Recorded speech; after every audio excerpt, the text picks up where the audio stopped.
Dobrý podvečer, vítáme vás na Fyzikálním ústavu Akademie věd, jak ty, kteří to jsou dnes s námi osobně, tak ty, kteří nás sledují na streamu nebo později na záznamu. Vítáme vás na dnešní fyzice o 5. A ještě než přepnu do angličtiny a představím našeho dnešního přednášejícího, ráda bych vás pozvala na budoucí akce, jednak na přednášky pátečníků, tento pátek Věra Milotová na téma zobrazovací metody, v Planetu další týden 20. novinářka Lucie Tungul na téma Turecka a tamní kultury a vztahu islámu a žen a 22.5. přednáška na téma Česká cesta do vesmíru. A i tady na Fyzikálním ústavu se chystají další zajímavé věci.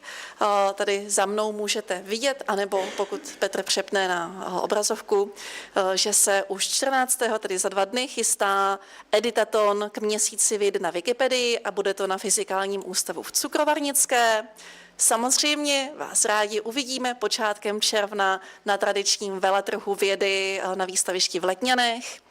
A také vás zveme, koho zajímá otevřená věda, kdo je především z akademického prostředí, na konferenci Revize vědy od zprávy dat k reformě hodnocení 11.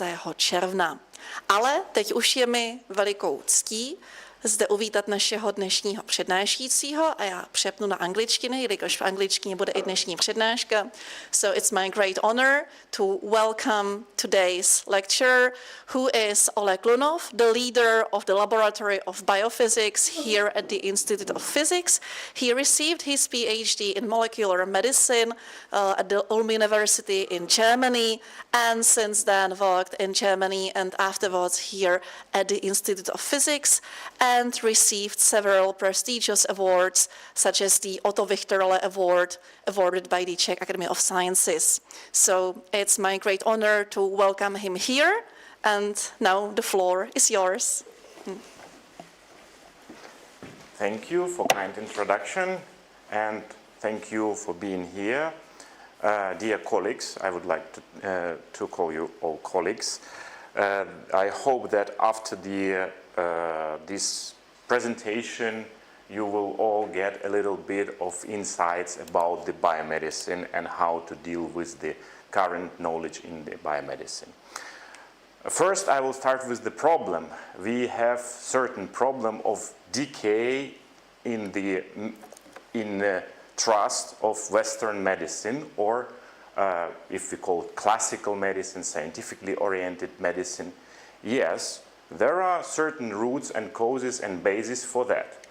If you heard about Tuskegee studies of syphilis, so basically it started in 30s and ended in 70s, where the doctors needed to have a control population of subjects to study how the syphilis would promote without treatment, and they didn't find anything better to take the Black American population and simply lied to them that they are having treatment and whatsoever, and they simply were following how the people are advancing the symptoms of the disease without the treatment. Yes, there is a big pharma greed. The classical example of more recent problems with the big pharma depicted by the case of OxyContin, and how the big company lied and tried to promote the opiates to the market without the prescription. And of course, this all spill over to the desperate patients which are seeking for some treatment, and they know this background. And of course, there come some people with the natural cures, with some simple solutions and conspiracy theories that lead to the devastating consequences due to the delayed care or a real care that would improve the sickness, the real waste in money, and of course, mistrust and lower trust and poor outcomes for the hospitals and the doctors, what they are doing. These all systematic problems. I would like to pick up some roots, going to the scientific basis, that there is the roots laid from basic science of itself. And this is poor quality research. Already decades ago rises the voices of scientists that we must stop the avalanche of the low quality research. There is unbearable asymmetry of bullshit in the literature. And all that leads to that the publication bias spills over and the false claims that stick and they redistribute through the population. And there is a very nice Brandolini law or asymmetry bullshit law that states that amount of energy needed to refute bullshit is an order of magnitude higher than to produce it. So let's start from a definition. The bullshit itself, which I mean here, is not the direct word. It's the normal scientific word for the nonsense or something that is not true. And the whole story is inspired by excellent book by Professor Bergström, Calling Bullshit. It's devoted to more data and distribution, and I shaped this lecture towards the biomedicine and specifically medical claims. And I hope that we all then, after the lecture, will create a certain bullshitometer in our brains. When we read some information, then we, at least with our bullshitometer, will compare and decipher whether this is bullshit or not. And if you ask me what would be the answer to all the queries, the science is the answer, but you may say you just said a minute ago that the reasons and the roots are poor science. Okay, let's do it piece by piece. Science in general is very successful, and to depict how successful it is, I picked it up, these two pictures. There is 66 years in between, and you can see how the mankind was successful when the scientific inquiries are done properly and the scientific work was done in a high quality. We can reach really huge leap in the development of the technologies. And another point of the science, that the science does not give you absolute certainty. That's you need to realize. The confidence rises through the methods which we use, criticism, and the replications. So single observations, they are useful, but they are not giving you that credit as when you have the robust consensus. And if I would depict why science is the answer, I like the quote of Richard Dawkins, who became himself a meme, that if you base medicine on science, you cure people. If you base the design of planes on science, they fly. If you base the designs of rockets on science, they reach you to the moon. It works, bitches. Sorry, the direct quotation. And another important definition that is always, I would say really always mixed up, is the theory. Because there is the scientific definition of the theory and kind of common definition that people are using typically during description of something. And usually the scientific definition, which is very extensive and tells that the theory is something that you confirmed by multiple observations, by the cross-validations with using different method, and only upon reaching the consensus and predictive value, you are getting the theory. And it's not just a simple hypothesis that is proposed by as an explanation. And there is a very important criterion, which was coined by Karl Popper, is the falsifiability, that the scientific theory is only a scientific theory when it's falsifiable. Means that you have the logical possibility that your theory will be contradicted by the experiment. This is a core thing in the scientific theory. And in order to validate and prove some ideas, hypotheses, theories, in science we use scientific method. You start with the observation and research. You produce a hypothesis. You do certain prediction. Those predictions and those hypotheses you validate and test through the experiment.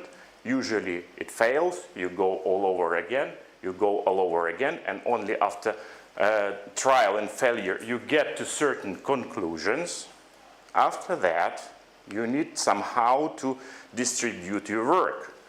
In scientific world, you have to then submit and write and submit a manuscript that you submit to the journal, which will be validated by the journal editor, which is a scientist as well, who will either reject or send for peer review, important word, that your manuscript is validated by the scientist in your field.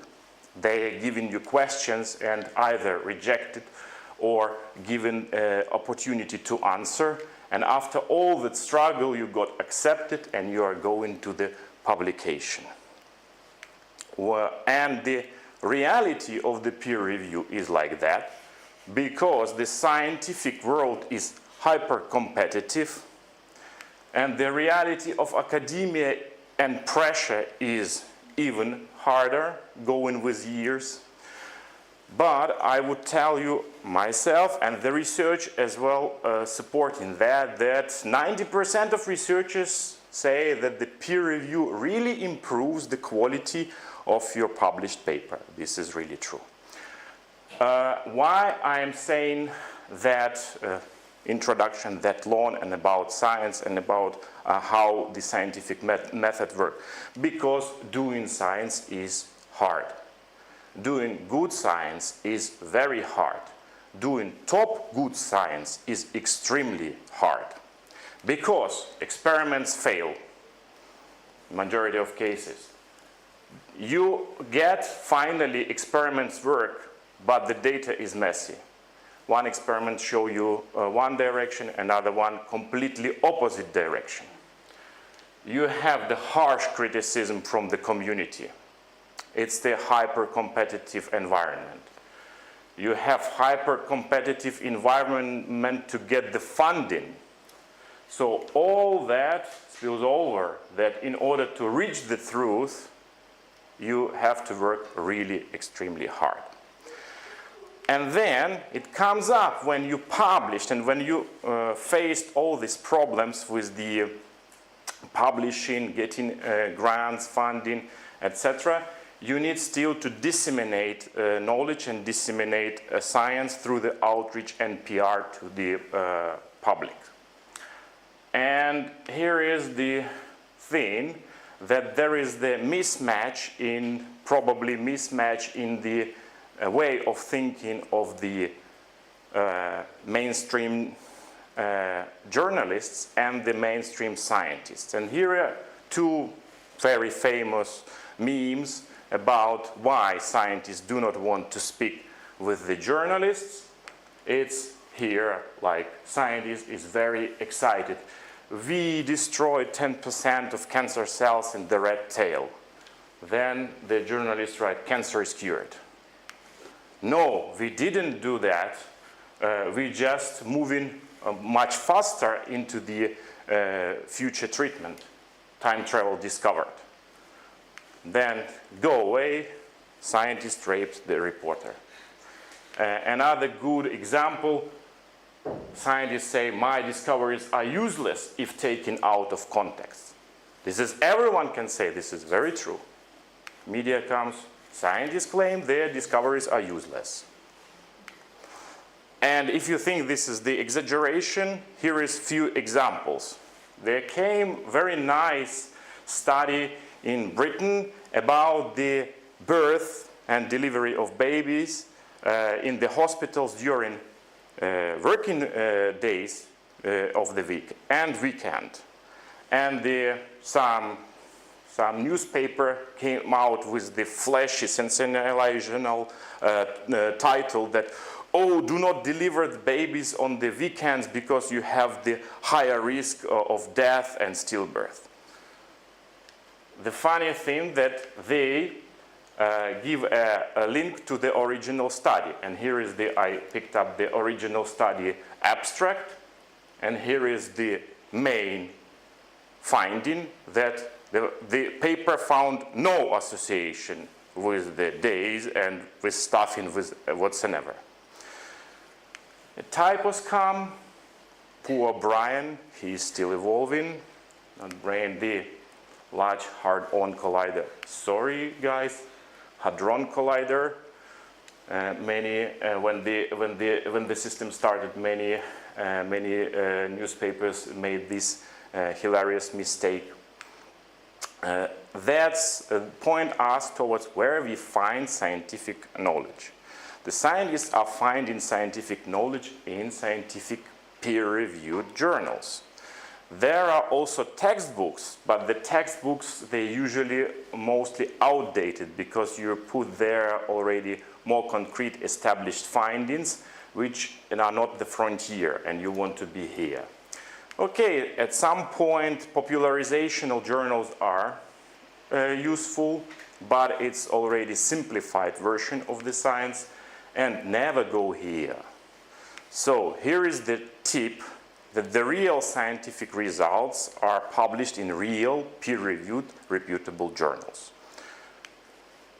Unfortunately, we must say that the origins of the exaggeration, and here is the nice study that depicted that, the origins of the exaggerations of the biomedical findings are coming from the scientists themselves, because the press release already from the institution or academia is already distorting a little bit of the facts and trying to push it way up high. So, and is the published science automatically becomes trustworthy. And here I picked up several examples. Let's go one by one. I didn't pick up all the possible, but some eye-catchy, I think, that would be really illustrative.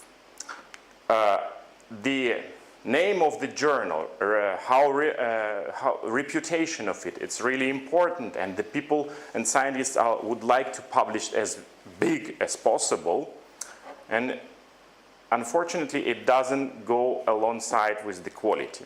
Here is the good example of the paper that was published during the COVID pandemic, and here is the important word retracted.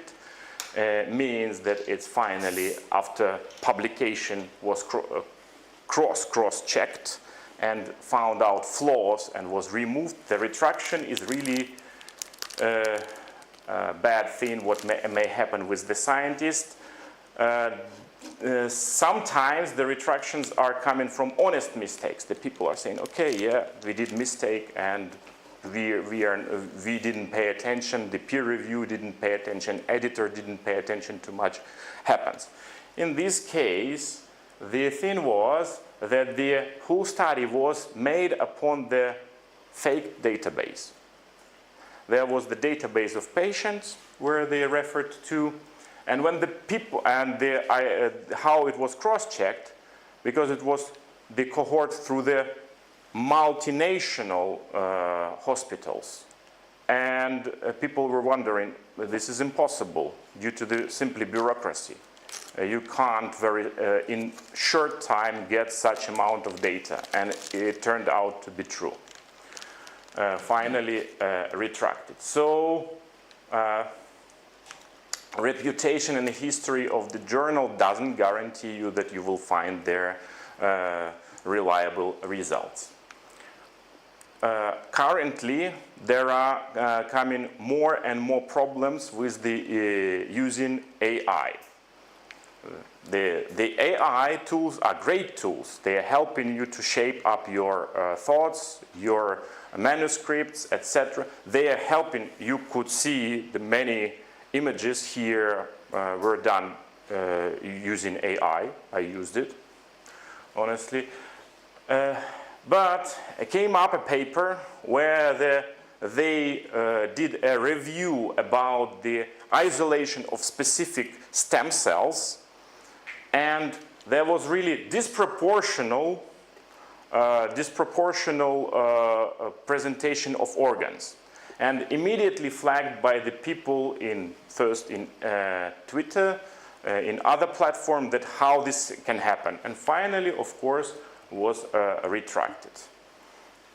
And this is another tip: think and check, or using AI, and very nice publication that says the ChatGPT is bullshit, which is not saying that this is bad. The main idea of the paper is that the hallucinations that are explained as the outcome of these AIs are not the intention of the machine to cheat you. It's just because it's simply a tool. Be aware of and use it smartly. So the questions, important questions, whenever you face with any biomedical treatment or biomedical statement in the media, is the first: what is the actual claim? What do they really claim? What is the evidence? Is it anecdotal? Quite often. Who profits from it? Can you derive some counter-arguments for that? If the claim is unfalsifiable, this is also important. Is natural, and we stop on this point more extensively, is natural being used as a safeguard? Like, this is natural and that's why it works. And of course, is there a conspiracy theory lies beneath that? And here, let's go from some tips to spot bad science. And I tried to put as much as possible in one slide, and it turned out, using ChatGPT, and it turned out that this is too much. And it's too much, even I tried to squeeze, so it wouldn't need to be a series of lectures to depict each one. And some of the red flags are very serious, and you need some scientific background. So let's go for some eye-catchy examples. Here is another COVID story paper, Sensationalism.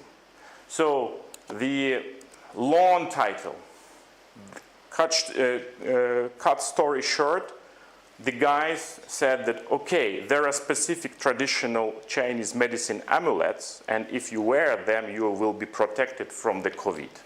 Because somehow they interfere with geomagnetic field and something like this. Turned out that there were no data at all to prove that, and there was no even theory to prove that all. Finally, withdrawn, retracted, withdrawn or retracted is the similar words for the removing the paper after it has been found to be flawed. So here is the tip, which I very like from the Carl Sagan, that the extraordinary claims require extraordinary evidence. A claim may be fine. Show it's the extraordinary claim. Show me extraordinary evidence that this works. Misinterpretation of the results. And here is no faking data, nothing, misinterpretation. Appear in PNAS, excellent journal, appeared years ago, the paper where they showed, and they really found that in the brain tissue slices of the human postmortem, there is the magnetite. And they concluded that the magnetite was biomineralized by the human. So we can produce small magnets in our brain. And far-going consequences that the humans might have the sense of the magnetic field. Took decades to debunk that and to say that yes, indeed, the magnetite is there, but if it's there, it's a bad sign for you because it comes from the pollution. And if you live nearby the chemical plants, metallurgical plants, you have inclusions of magnetite higher, and you have other inclusions, cobalt, nickel, etc. So misinterpretations. conflict of interest may come in the role. And here is the classical paper from Wakefield, which created the swirl in the anti-vaccination movement. Indeed, this is nice to read it. It was finally retracted and was published in Lancet as well, the top journal, medical top journal. And it's worth it to read it because he never there said that vaccines are not working or they are bad for the autism. He proposed that current vaccines for the MMR, mumps, measles, rubella, typical for the kids, are bad and they are associated with autism. But his vaccines are way better. But finally it turned out that he lost his doctor degree and was banned to conduct the medical. Then another thing, speculative language and small sampling and the underrepresentative samples. The small study, epidemiological, compared the families living nearby high power lines of the electricity and families living far away from those power lines, and found out that there is a double increase in the childhood leukemia in those who are living nearby those power lines. The interpretation was that the magnetic fields that are coming from those power lines, they somehow interfere with the humans and result in the cancer.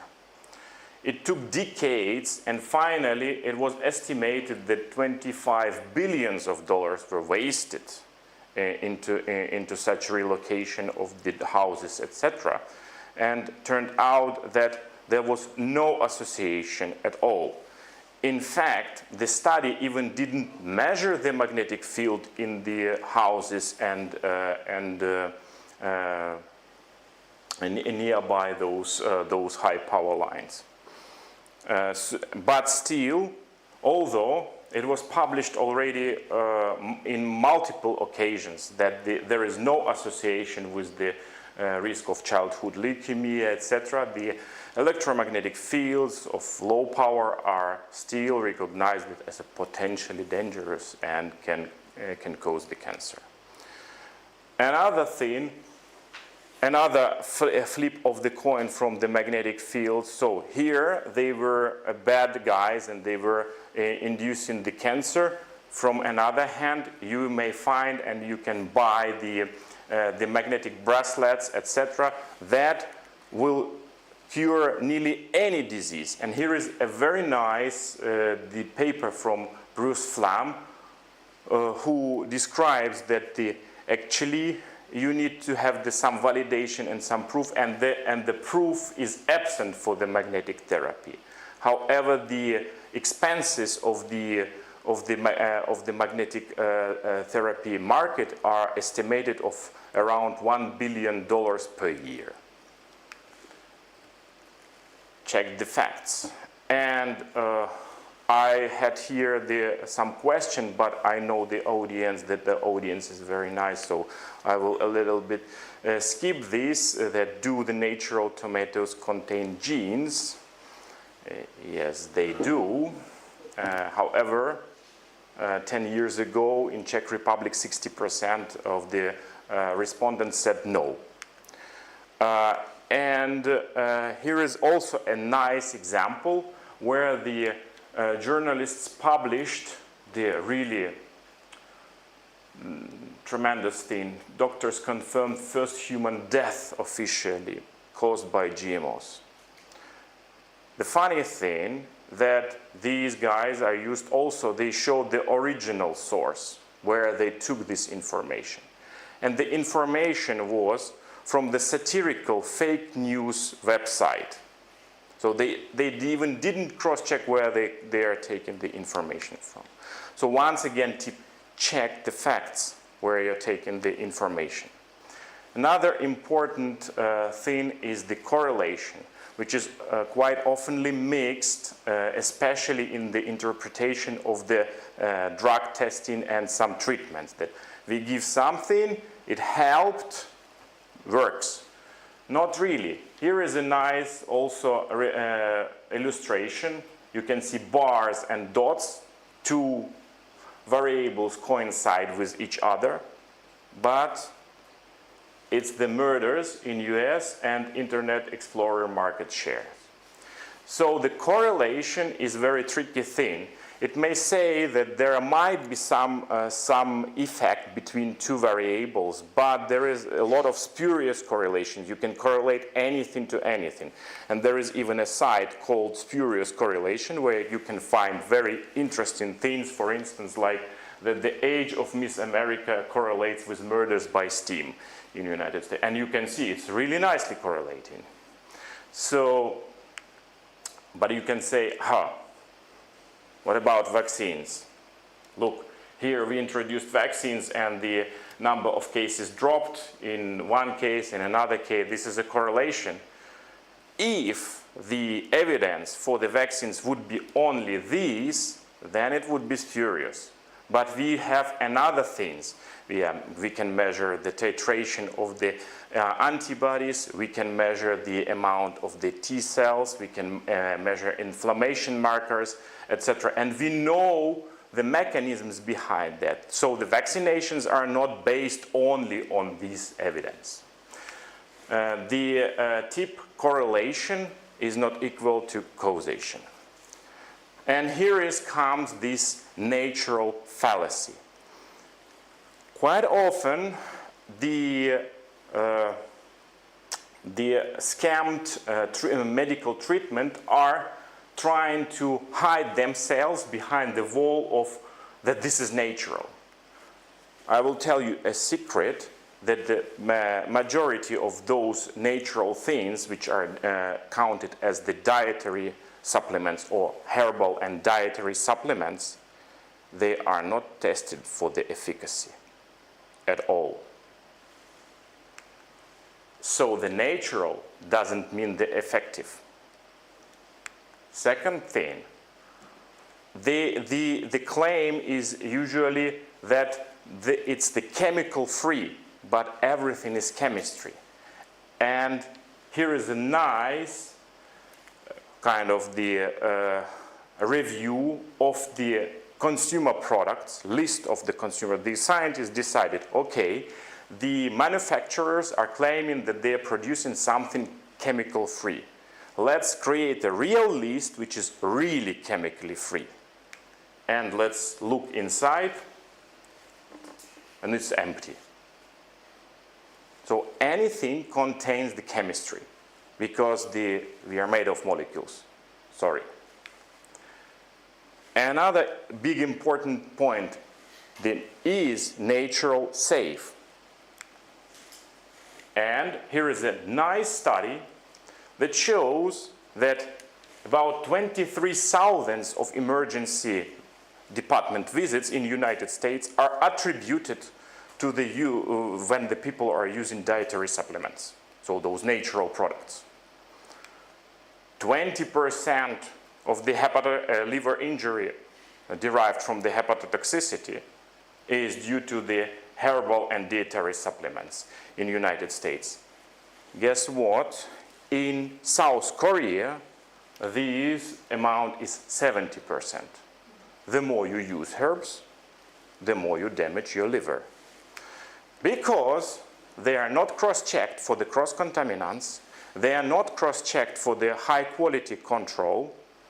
There are many times the cross-contamination, multi-ingredients that may interfere with the drugs that you're taking up. And yes, they have some biological activity, but sometimes this biological activity is too severe to use it. So the bottom line is the natural doesn't equal safe. Because the drug testing and the development is very demanding. You start with the basic research where you have identified thousands of compounds that you're potentially will try on the specific treatment. After years of research, you end up with dozens where you go to the animals, preclinical testing. Animals doesn't give you the full picture because animals are distinct from the humans. Then you go for the phase 1, phase 2, and phase 3 of the clinical trials with the human subjects. And only then, after decades of research and the billions of dollars invested there, you may be lucky to get one very functional and useful drug. And why this all happens. And here I would like also to put some kind of biological roots, not that the evil people would like to deceive you or etc. That we unfortunately are having the cognitive biases. And the cognitive biases that how we misread and misinterpret the information and based on that do a wrong judgment. That our brain uses shortcuts, we have tons of information and we have to take somehow the information only portion. We don't have too much time to think about. We would like to do it as fast as possible. And that's why it spills over that we came up to the wrong conclusion. Very important thing that having biases doesn't mean that the person is foolish or dishonest. It just use the shortcuts. And the common causes can be various. Limited attention, personal goals, the social pressure, emotions, and whatsoever. So a tip here and bottom line that everyone has cognitive biases. The most important that we should realize that we have them and somehow counteract. Because the research shows that when you know about the cognitive biases, you can counteract them and you can be trained. It's a training simply. Because examples, there are optical illusions. Here is a very nice example of the face on Mars. We see face truly on this picture. And some people were even drawing such nice pictures. But when the optics improved of the artificial satellites, somehow the face disappeared from the picture. Also, you can type in the YouTube and have a look on the O Fortuna misheard lyrics, especially hilarious in English. The classical song in the Latin, and the Latin kind of not many people are knowing the Latin language right now, and how our brain rewires unknown things into commonly known. Another very nice example, the invisible gorilla experiment, where the subjects, the people, were given a task that they were standing in the circle and throwing to each other ball and had to count how many they threw the ball to each other. And then suddenly some guy in the costume of the gorilla came into the middle, waved and go out. After the experiment, the people were very nicely describing how many shots they give with the ball, but the majority of them didn't see a gorilla. So here it comes that we need really scientific and critical thinking in medicine. Here is a good example of the importance of the placebo and how we subconsciously can deceive ourselves. There was a very nice study where the scientists cross-checked the role of albuterol, placebo, sham acupuncture, and no intervenience at all on the asthma. So they selected the patients, they subdivided them in cohort. One cohort didn't get anything, and 3 of others, one got sham acupuncture, one placebo, and one real drug. This thing is a real drug. And they had 2 outcomes. First outcome, they asked the people to give a ranking. How do you feel? Do you feel better? And all those who get some treatment, whatever, sham acupuncture, placebo, real drug, they said, yes, we feel better. Only the guys who didn't get anything? Said, no, we don't. But the scientists, they have the measure to not ask the people and have a look whether the treatment worked. They measured the volume of lungs by spirometry. And all of a sudden, only real drug worked, and all the rest not. So bottom line here, kind of can interpret the house quotation that patient lies, symptoms don't. That's why we need to have the randomized, double-blind, placebo-controlled clinical trials, where you randomly assign, at least two groups of the people, where you have the placebo in comparison to drug, and where neither doctors nor patient know what they are getting, in order to avoid the unconsciousness bias. And here is the tip.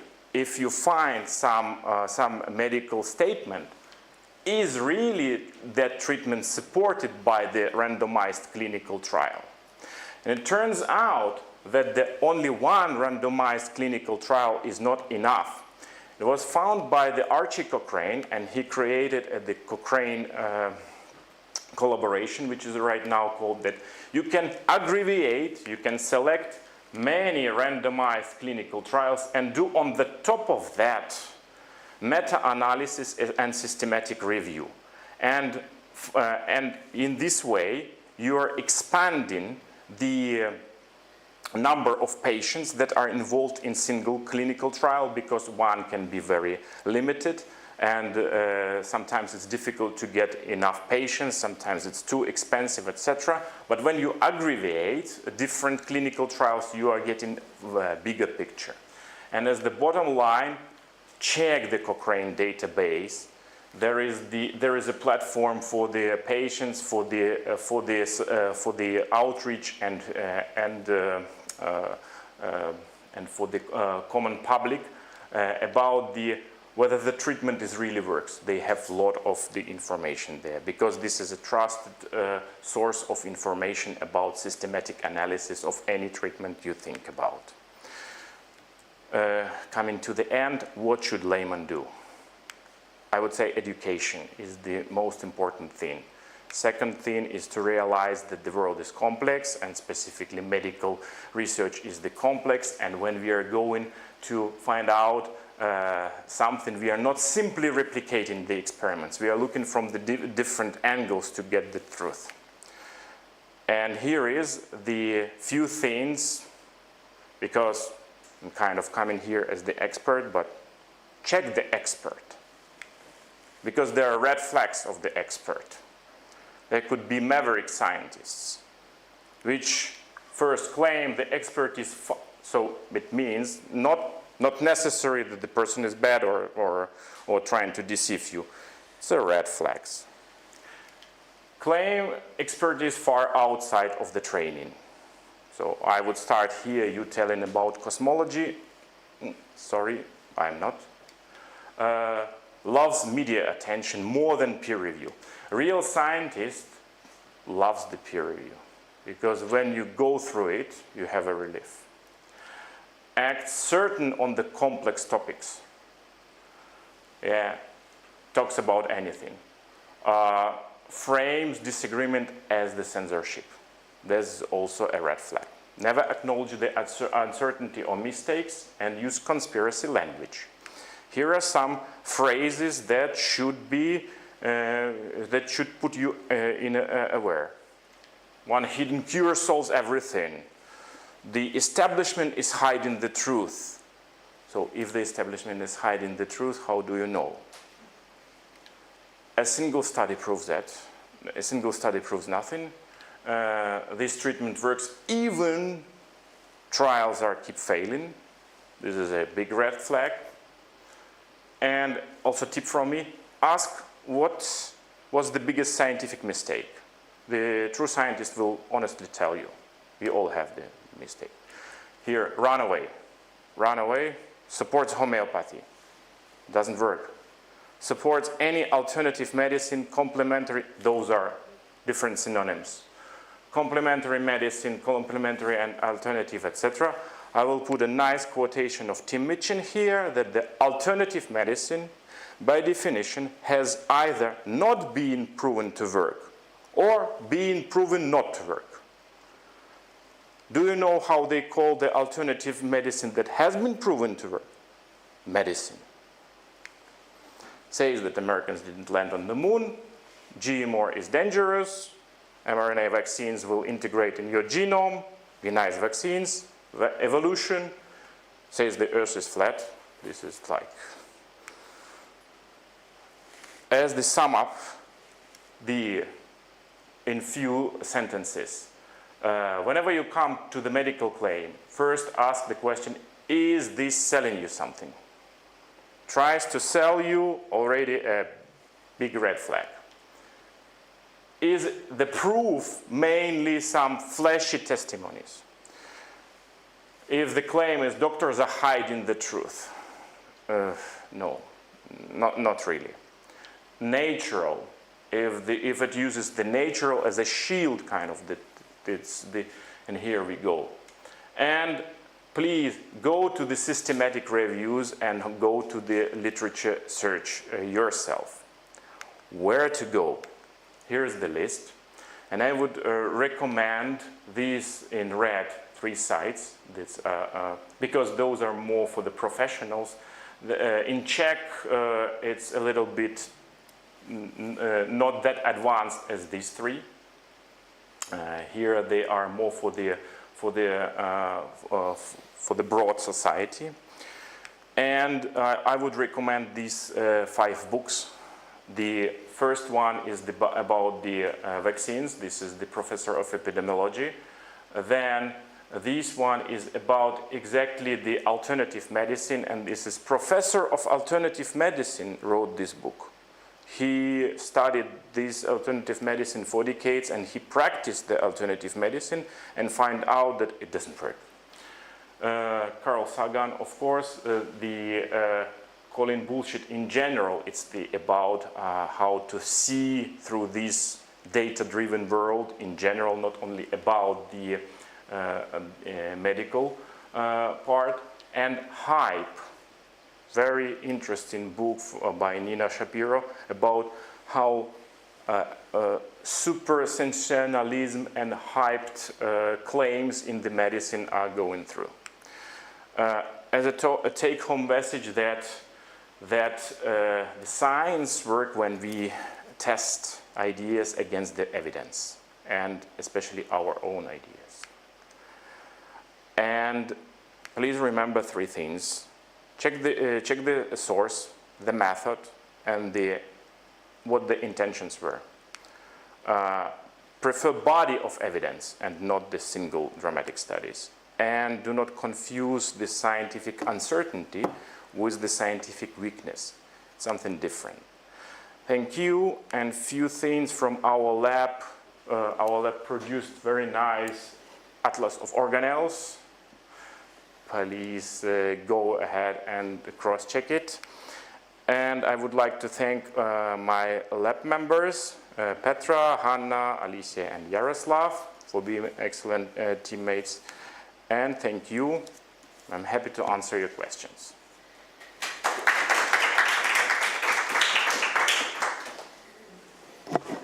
So please wait for the microphone if you have questions, and don't be afraid to ask in Czech.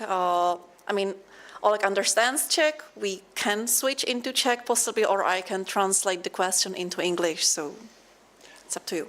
A já ještě předtím upozorním, jedna z těch knih, Demon Hunted World od Carla Sagana, tak se nám ji podařilo před pár lety přeložit.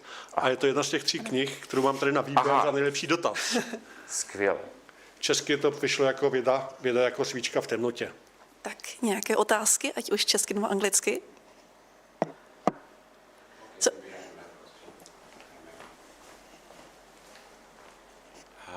Okay, thank you for a very nice presentation. A couple of slides ago you mentioned like red flags of a scientist, and I would like to ask your personal opinion. For example, in Czech scientific society there exist, let's say, a couple of quite renowned scientists, and they claim some bullshits. For example, they are, I'm not going to name them, but they are like molecular biologists, doctors, and they claim, for example, a lot of bullshits about COVID vaccines. As you mentioned that, for example, the mRNA vaccines get integrated into the genome. And I'm just wondering, why do you think people educated in molecular biology, in science, claim this stuff if they, somewhere deep in their brain, they just know that's bullshit? What's your personal view on it? So I would split it into two things. There might be some consciousness and reasons. Means there might be conflict of interest from one hand. Person tries to deceive and get some profit out of that. But let's take this apart. This is difficult to prove and find out. Maybe at some point we find out when the data will come out. But there is a more big question that some people are really true believing in some false claims, even though having the PhD in the molecular biology and believing those nonsense that is spread about the molecular biology. So you suspect that the people would have the ability and knowledge to refute that. Unfortunately, no. Why this happens, it's difficult to prognose and predict and say what are the causes. I would pick up the cognitive bias on this. We are all biased and we are not protected from that, and if the person is not trained in critical thinking, with some time loses or maybe loses the interaction with the real world and with the harsh critics. I would prefer to have always harsh critics. There is a very classical example of Paul Linnaeus. If you heard about this guy who got Nobel Prize, he discovered the alpha helix structure of proteins, but then he got a second Nobel Prize in the peace, so twice got the Nobel Prize, and then got a little bit crazy about the vitamin C, where he said that you need to just use a lot of vitamin C and you will be cured of cancer, of anything, and somehow, yeah, so even the Nobel Prize doesn't protect you from being foolish, unfortunately. Thank you. Hi, Oleg. Also, thank you for the presentation. It was lovely. I would like to ask you if you ever met a guy or lady whose article was retracted. Personally, I'm just counting. Personally, I'm not aware of the personally. Yeah, if you have had an opportunity then to discuss with this person you mean how the feelings are then or something. No, I personally not. Okay. I personally Did you? not. Okay. Yeah, I mean, Yeah, maybe not personally, through a virtual workshop, I met Felisa Wolf-Simon, who was behind the NASA-funded study that supposedly found bacteria in Mono Lake in Utah that were thought to be able to integrate arsenic into their DNA. They weren't. But the paper was published in Science, if I remember correctly, Yes, so exactly. a top journal. Yes, it was very soon found to be flawed, and well, she was a young postdoc, but she was the lead author, and she was basically thrown under the bus by the institution.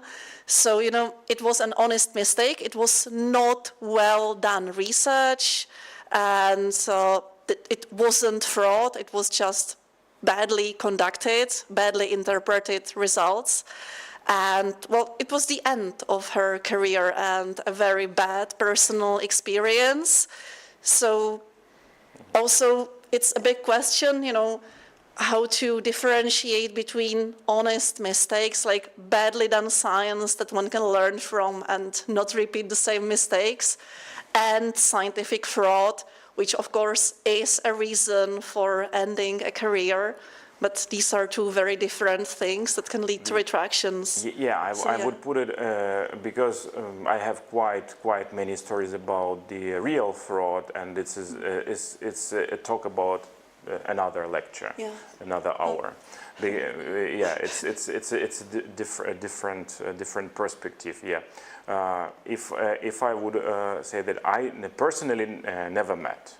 But I'm mad, and also being in the integrity board of the journal, I met a lot of fraud, yes. And actually, that's a question I wanted to ask as a follow-up, because right now with the rise of paper mills and other malpractice, and with the rise of AI tools, there are more and more fabricated papers.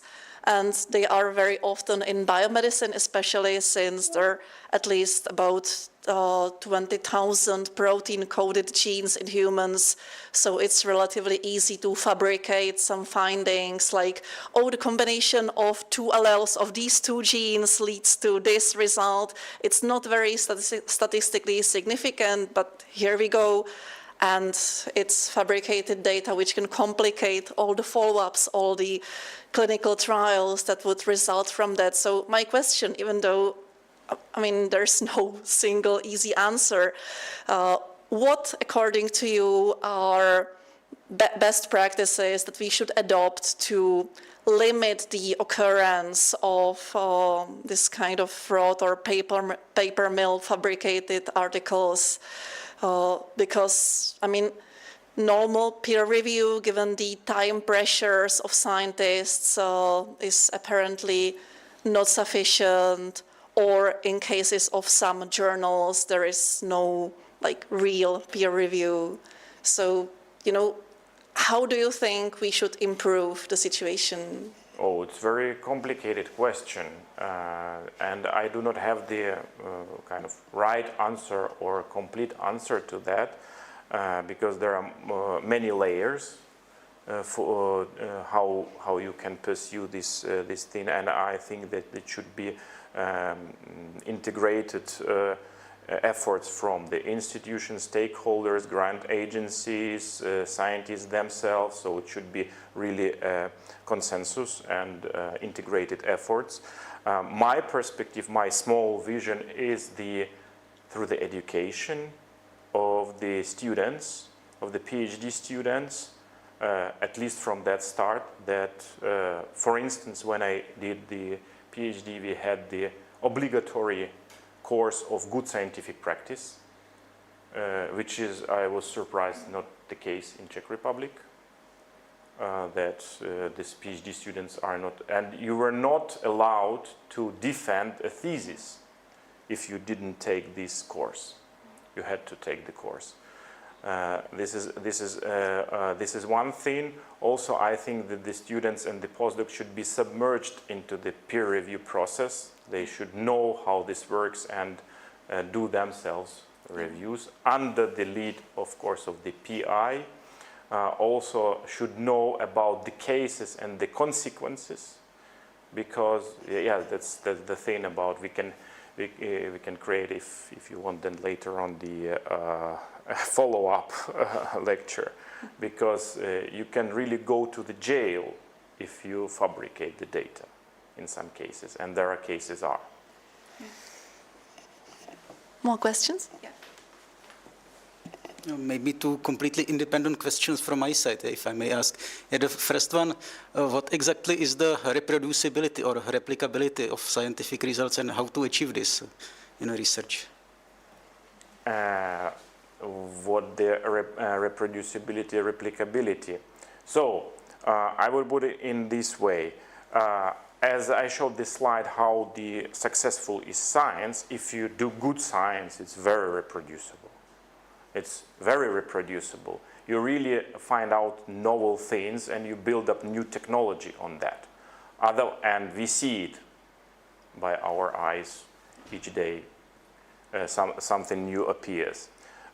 Maybe another follow-up could be about the what new technologies, biomedical technologies really appeared and really working, and it's with years of progressing. So the question is not about the scientific method. I would say the question is not in scientific method or science as itself. It is a very reproducible and robust thing. It's the question in people and how people are using that tool. Okay, and maybe the second question, when you talked about Linus Pauling and his claim that vitamin C can protect you from cancer, I remember that I have a friend who is an oncologist, and he told me that they usually check patients about the level of vitamin D at their department because it somehow determines their immune system. I don't know what to ask right now, but there also might be some dependency of vitamin C and some maybe protection of it. Could be. Many things could coincide with each other. That's what I was trying to emphasize with the correlation and causation, that many things and multiple parameters in our body that we are measuring, they can coincide by simply coinciding. But this doesn't mean that there is the causation, and even on the top of that, even more important question, whether the change in certain metabolite or in certain protein is really associated with the progression of the disease. That is right now top-notch approach of the pharmacological inquiries and pharmacological studies. First, you have to identify something that is really associated with the disease. Then you need to validate whether manipulation of these would improve the disease, and only then go on.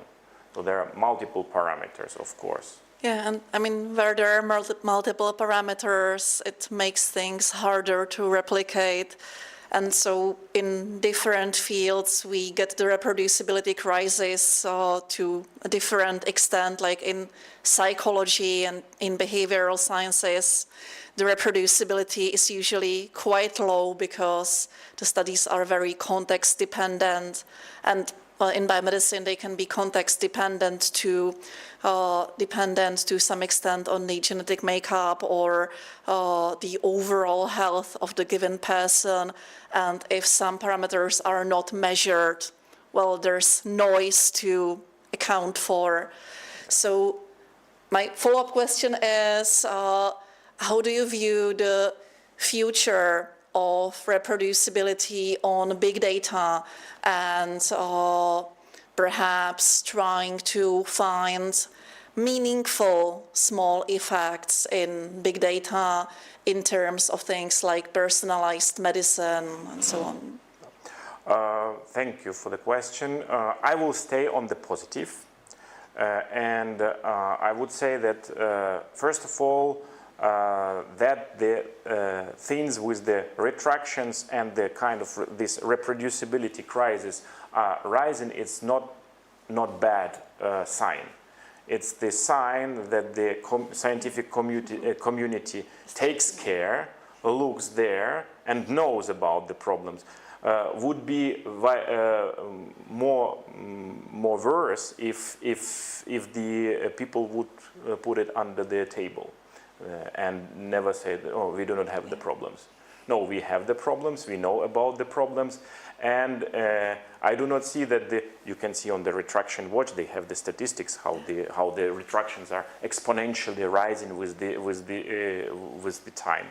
So, but they themselves are saying it's not a bad sign, because it means that the scientific community first learned how to find out, learned that the problem is, and I think that the direction towards the open data is a good sign, because especially right now, I think any reputable journal, if you are doing something like RNA sequencing, proteomics, lipidomics, whatever those omics, the big data, you have to deposit the raw data.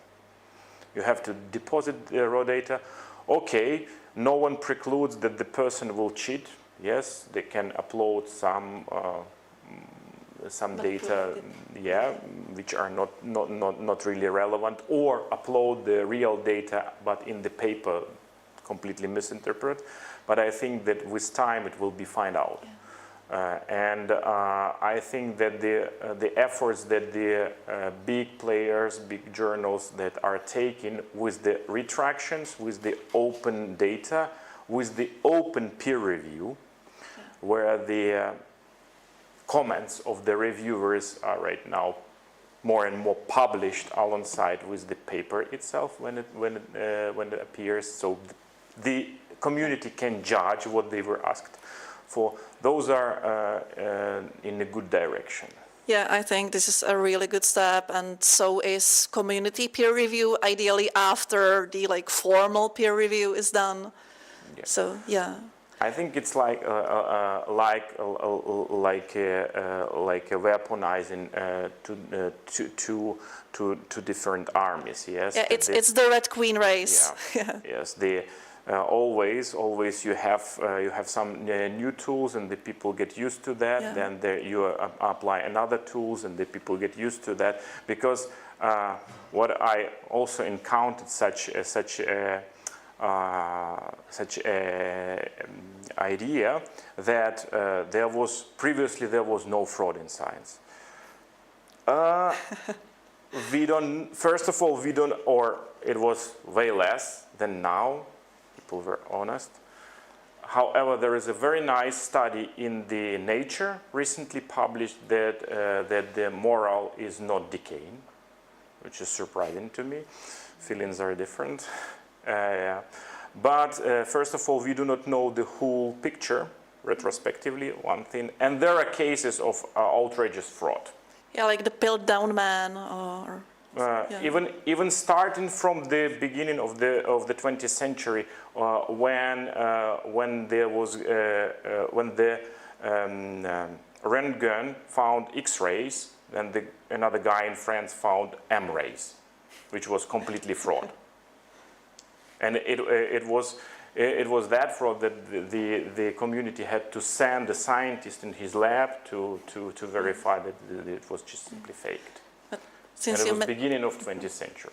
Since you mentioned open data, I think this is a good moment to remind the audience of the upcoming conference on June 11th here at the FZU Revision of Science. It's going to be on data storages, data stewardship, and the evaluation of science in terms of open science practice.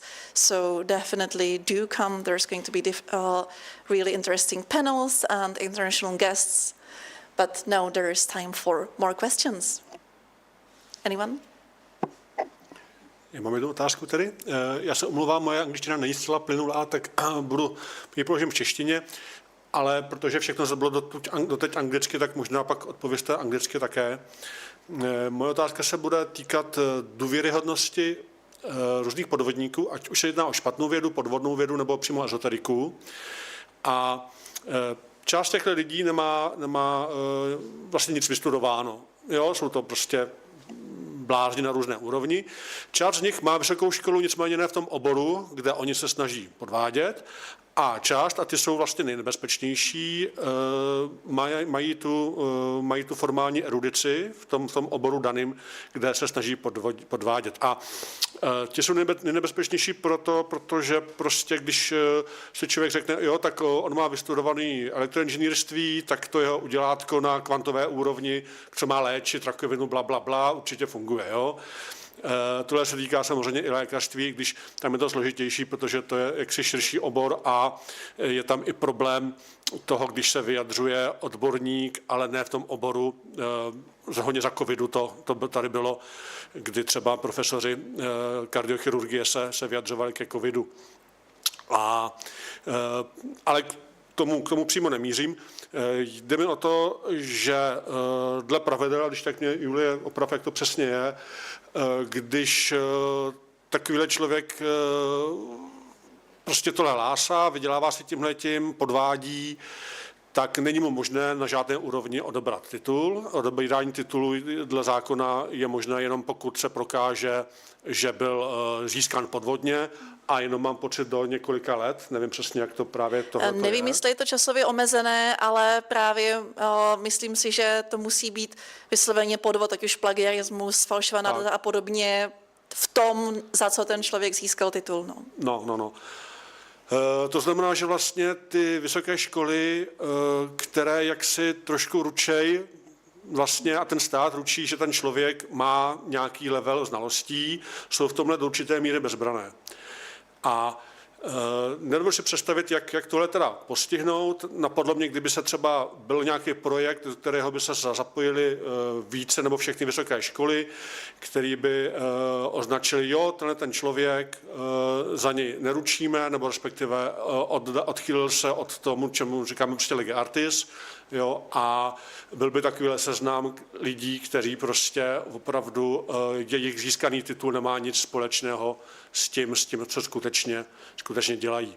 No, jaký na tohle máte názor a především ta otázka je tím směrem, jestli jste nesledoval v zahraničí, jak se tohleto řeší, jestli tam jsou nějaké možnosti, které ty vysoké školy mají, jak se vlastně bránit tomu, aby mimochodem budeme napadat velice dobrý příklad, profesor v uvozovkách, profesor Jan Rak, který, nevím, jestli to jméno znáte, to je člověk, který měl profesuru, nicméně profesuru, jaksi ne u nás, to znamená profesuru jakožto zaměstnanecký poměr na Finské univerzitě, teď nevíš, jestli, nepamatuju si to. No, tam už dávno nefunguje, nicméně u nás stále ve všech jeho propagačních materiálech se uvádí jako profesor, byť jako dle našich zákonů on má, myslím, PhD. Jo, takže ta univerzita už nějak oslovovala, ať s tím skončí a tak dále, nicméně asi jako v tomhle případě by se teda asi mohla bránit nějak soudně, no, nicméně to je asi jiný případ. Okay, I will put it piece by piece. One, I would first say that there are people who really believe in some misconceptions and just simply doing low quality research, and they do not have the intent of making fraud and fake. This is one thing, and also low quality research is one thing and not outrageous fraud. It's let's distinguish between these two things. To deal with that low quality research is to debunk by high quality research. This is more or less work, but you need a lot of efforts on that. Sometimes it's because somebody needs a will to invest time and money into the debunking. So there are some projects. I'm not aware about the Czech Republic, but in the European Union and United States, there are specific projects where you can apply for the specifically debunking or cross-check the research. So this is one thing. I believe the completely to remove the fraud would be impossible. We should be realistic. The fraud should be taken kind of under control. That might be a vision the experience, for instance, experience of United States, Germany, and other countries. I can say, in the United States, they have the federal organization which is called Office for Research Integrity, which was founded in the 80s. And this organization is cross-checking the allegations about fraud. And if the investigation confirmed that you can get a ban for funding, second, the university or institute has to give the money back for this research, because this is taxpayers' money and you have to somehow refund that. And this is the dead end, the career of the research, because maybe they will not withdraw the title, but if you have the ban for 5 years, 7 years for getting grants, and on the top of that you have to give the money back, so you can close your lab and go elsewhere. That one, in Germany they have a similar system. There was attempt to create something unified in European Union, but it somehow is not really much working. In the Czech Republic, there is no such thing as a ORI, Office for Research Integrity. Vision probably, we have good examples.